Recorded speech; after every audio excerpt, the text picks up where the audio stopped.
Hello students, welcome back in biology class. I hope you all are fine and safe during this unprecedented event of COVID-19. Today in this video we discuss about the stages of mitosis. So let's start our topic. Earlier we have discussed about the mitosis. Students, mitosis occur in somatic cells during growth, development or repair of an organism, hence also known as somatic cell division. Students, mitosis somatic cells में होती है जब growth, development या फिर repair होता है organism का, इसीलिए हम उसको सोमेटिक सेल डिवीजन भी कहते हैं. एंड यू नो, ये जो टर्म माइटोसिस है ये सबसे पहले फ्लेमिंग ने कॉइन किया था, जैसे अभी बताया था आपको 1882 में. By mitotic cell division body produce करती है नए सेल्स बॉडी की ग्रोथ के लिए एंड रिपेयर के लिए, एजिंग या फिर जो डैमेज टिश्यू होते हैं throughout the body. Here you can clearly see जो माइटोसिस होती है in cell of root tips of onion में जो रूट टिप्स होती हैं उसमें आप जो इसकी स्टेजेस हैं उसको क्लियरली देख सकते हो. You can easily observe the stages of the mitotic cell division in the slide of root tips of onion. So here you can clearly see this is the metaphase stage, this is the prophase, this is the anaphase and this is the telophase. We will discuss these stages in detail. You also call them as the phases of mitosis. Mitotic cell division में दो process होते हैं, जैसे कि हमने पहले भी discuss किया था, कैरियोकाइनेसिस और साइटोकाइनेसिस. स्टूडेंट्स, कैरियोकाइनेसिस में डिवीजन होता है न्यूक्लियस का, इसीलिए हम उसको कैरियोकाइनेसिस कहते हैं. और इसमें 4 मेन फेजेस होती हैं हमारी: prophase, anaphase, metaphase, telophase. Okay, now all these 4 phases are almost similar. ये चारों ही फेजेस जो होती हैं वो सिमिलर होती हैं बोथ एनिमल और प्लांट सेल में. Hence the illustration showing the mitotic phase in an animal cell and then in the plant cell have been given in figure 2.4. अभी आपको जो ये इलस्ट्रेशन दिया है कि इसमें माइटोटिक फेजेस जो होती हैं एनिमल सेल और फिर प्लांट सेल में किस तरीके से होती हैं, ठीक है, वो हम अभी फिगर में देखेंगे. इससे पहले आपकी जो स्टेजेस हैं हम उनको समझेंगे कि उसमें होता क्या है. जो हमारी प्रोफेज स्टेज होती है उसमें हमारा जो क्रोमेटिन नेटवर्क होता है, the chromatin network of the nucleus starts thickening.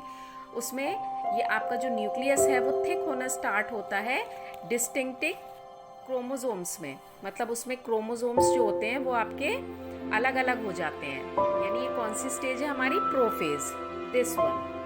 आप देख रहे हो इसमें क्रोमोसोम्स आपके अलग अलग हैं, ठीक है, ये क्रोमोसोम आपके अलग हो जाते हैं. Okay, and each chromosome thickens and become more visible and prominent. आपके जो क्रोमोसोम्स होते हैं वो थिक होते हैं और फिर विजिबल होते हैं, प्रोमिनेंट होते हैं. Chromosome consist of 2 arms. Chromosome 2 arms रखते हैं जो कि आपका क्या कहलाता है? क्रोमेटिड कहलाता है, जो जॉइन होता है सेंटर में, और फिर सेंट्रोमियर कहलाता है. In animal cell the daughter centrioles move apart. जो आपका एनिमल सेल होता है उसमें जो आपके डॉटर सेंट्रियोल्स होते हैं वो अलग होते हैं and occupy opposite poles of the cell.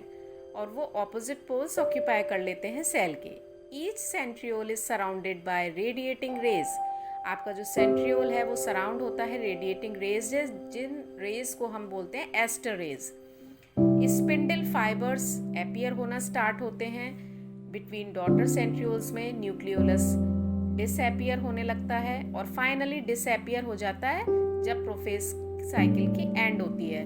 Nuclear membrane too gradually disappear. Nuclear membrane भी डिसअपियर हो जाती है. इसके बाद आपकी मेटाफेज स्टेज होती है. तो मेटाफेज में ईच क्रोमोसोम आपके अटैच होते हैं स्पिंडल से, सेंट्रोमियर से. इस तरीके से ये आपकी मेटाफेज है। इसमें देखिए ये स्पिंडल फाइबर्स होते हैं, इनसे आपके ये अटैच हो जाते हैं। The chromosome arrange themselves at the equatorial plane. सब इक्वेटोरियल प्लेन, ये जो आपका इक्वेटोरियल प्लेन है, इससे अरेंज हो जाते हैं इक्वेटर पे।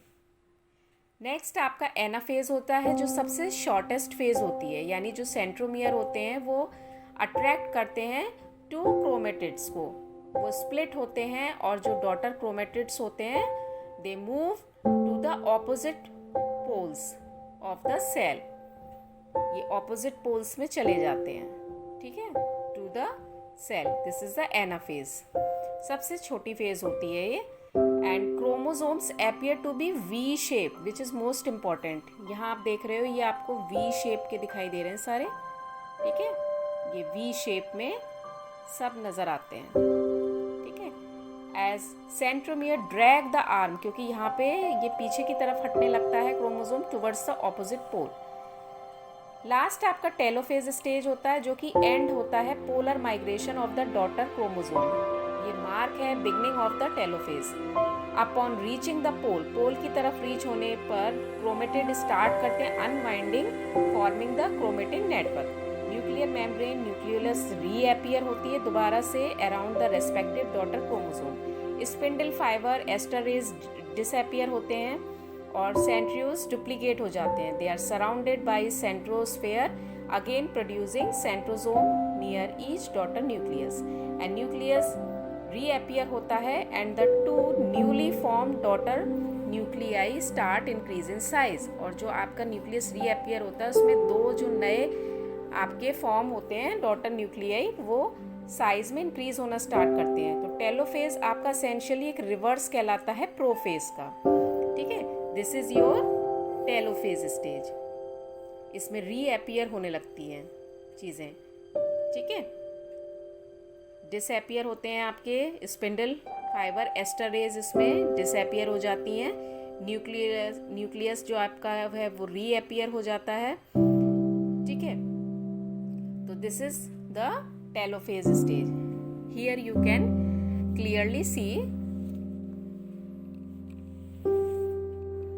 ये आपका इंटरफेज है, जो कि रेस्टिंग स्टेज कहलाता है। एनिमल सेल में आप देखें तो आपको ऐसे दिखाई देता है, और प्लांट सेल में क्या क्या होता है, इससे पहले भी हमने डिफरेंस तो समझा था इसमें कि प्लांट सेल और एनिमल सेल में क्या डिफरेंस होता है, आपको पता है, ठीक है। This is your cytoplasm, cell membrane है।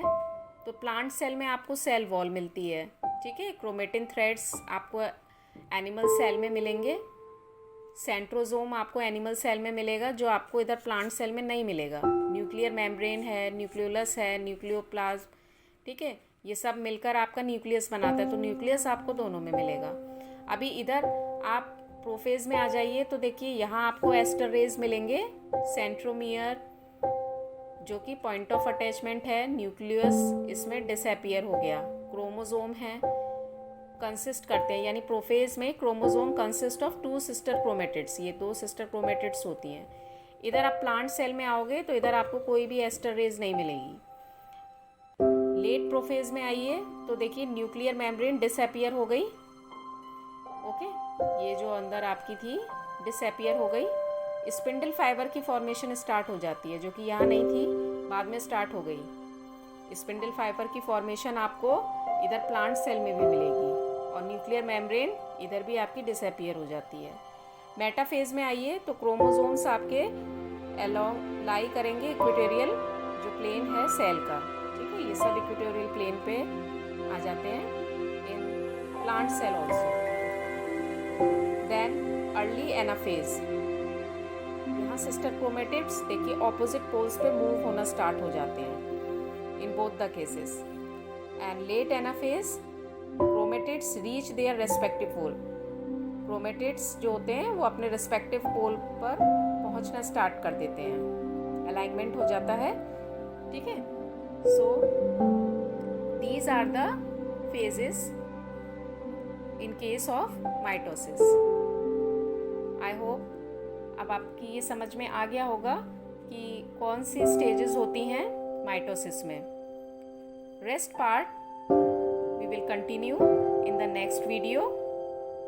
Till then, take care of yourself and please don't forget to like, share and subscribe the channel. Thank you.